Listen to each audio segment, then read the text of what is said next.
ஹல்லேலூயா. இன்று அதிகாலையில் நாம் பரிசுத்தரின் வார்த்தையை நாம் தியானிக்க இருக்கிறோம். இந்த நாளிலே கூட மார்க் எழுதின சுவிசேஷம் 11வது அதிகாரம் 2வது வசனம். உங்களுக்கு எதிரே இருக்கிற கிராமத்துக்கு போங்கள், அதில் பிரவேசித்த உடனே மனுஷர் ஒருவரும் ஒரு காலும் ஏறியிராத ஒரு கழுதை குட்டி கட்டி இருக்க காண்பீர்கள், அதை அவிழ்த்து கொண்டு வாருங்கள் என்றார். தேவனுடைய வார்த்தை சொல்லுகிறது, இதோ உங்கள் எதிரே இருக்கிற கிராமத்துக்கு நீங்கள் போங்கள், போகும் பொழுது ஒரு வீட்டிலே கட்டி இருக்கிற கழுதையை நீங்கள் அவிழ்த்து கொண்டு வாருங்கள் என்று சொல்லி கர்த்தர் சொல்லுகிறதை பார்க்கிறோம். தேவ ஜனமே, இப்படி செய்கிறீர்கள் என்று சொல்லி கேட்கும் பொழுது இது ஆண்டவருக்கு வேண்டும் என்று சொல்லுங்கள் என்று சொல்லி கர்த்தர் சொல்லுகிறதை நாம் பார்க்கிறோம்.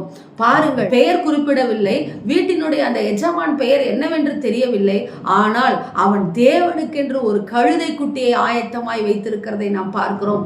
ஆண்டவருக்கு வேண்டும் என்று சொல்லும் பொழுது அதை அவன் ஒன்றும் பேசாதபடிக்கு அவிழ்த்து கொண்டு போங்கள் என்று சொல்லுகிறதை நாம் பார்க்கிறோம். இன்றைக்கு நம்மிடத்திலே தேவன் என்னத்தை எதிர்பார்க்கிறார் என்று சொல்லி ஒரு விசையாய் நீங்கள் யோசித்து பாருங்கள். இன்றைக்கு வேதத்திலே எத்தனையோ பேர் கொடுத்த காணிக்கைகளை குறித்து நாம் வாசிக்கிறோம். இதோ மரியாள் நலதம் என்னும் தைலத்தை இதோ தேவனுடைய பாதத்திலே ஊற்றினாள் என்று சொல்லி நாம் வாசிக்கிறோம். இதோ அந்த ஏழை விதவை ஒரு காசை உண்டியலில் செலுத்தினாள் என்று சொல்லி பார்க்கிறோம். ஆனால் தேவ ஜனமே, இந்த இடத்திலே பெயரே சொல்லாத ஒருவன் இதோ கழுதை குட்டியை தேவனுக்கு என்று கொடுக்கிறதை பார்க்கிறோம். அது ஆண்டவருக்கு வேண்டும் என்று சொன்ன உடனே அவிழ்த்து கொண்டு போங்கள் என்று சொல்லுகிறதை நாம் பார்க்கிறோம். இந்த நாளிலே கர்த்தர் நம்மை பார்த்து கேட்கிறார், இப்படிப்பட்ட ஒரு திறந்த மனது நமக்கு இருக்கிறதா என்று சொல்லி, இப்படிப்பட்ட திறந்த உள்ளத்தை நாம் வைத்திருக்கிறோமா? தேவனுக்கு வேண்டும் என்று சொல்லும் பொழுது இன்றைக்கு அதை நாம் கொடுக்கிறவர்களாய் நாம் இருக்கிறோமா? தேவ ஜனமே, இன்றைக்கு யோசித்து பாருங்கள். கர்த்தர் இந்த நாளிலே இதோ நம்மை பார்த்து கேட்கிறவராய் இருக்கிறார். இதோ யாருமே ஏறியிராத கழுதை குட்டி, ஒரு புதிதான கழுதை குட்டி, இதோ அதை ஒருவன் என்ன செய்கிறான்? தேவனுக்கென்று கொடுக்கிறான். ஆனால் நாம் தேவனுக்கென்று கொடுக்கிற காரியத்தில் எப்படி இருக்கிறோம் என்று சொல்லி நாம் யோசித்து பாருங்கள்.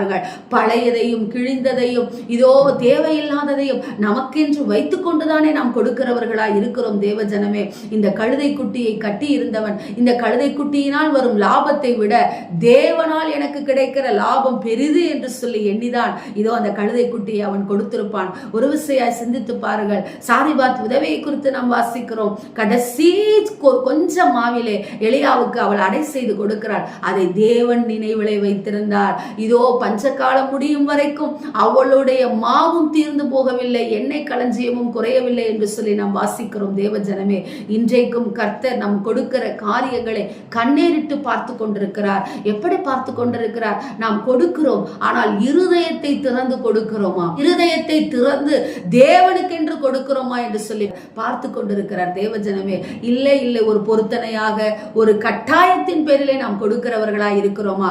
மன உற்சாகத்தோடு கொடுங்கள். பேரே இல்லாத கழுதையின் சொந்தக்காரன் கழுதையை கர்த்தருக்கு கொடுக்கிற பொழுது அவரால் ரட்சிக்கப்பட்டிருக்கிற அவருடைய மகளாக இருக்கக்கூடிய நாம் எல்லாவற்றையும் அவருக்கு கொடுக்க இதோ பாத்திரவான்களாய் இருக்கிறோம். எனவே கொடுப்பதில் மன உற்சாகத்தோடு கொடுங்கள். நிச்சயம் கர்த்தர் உங்களை ஆசீர்வதிப்பார். ஆமென். ஸ்தோத்திரம்.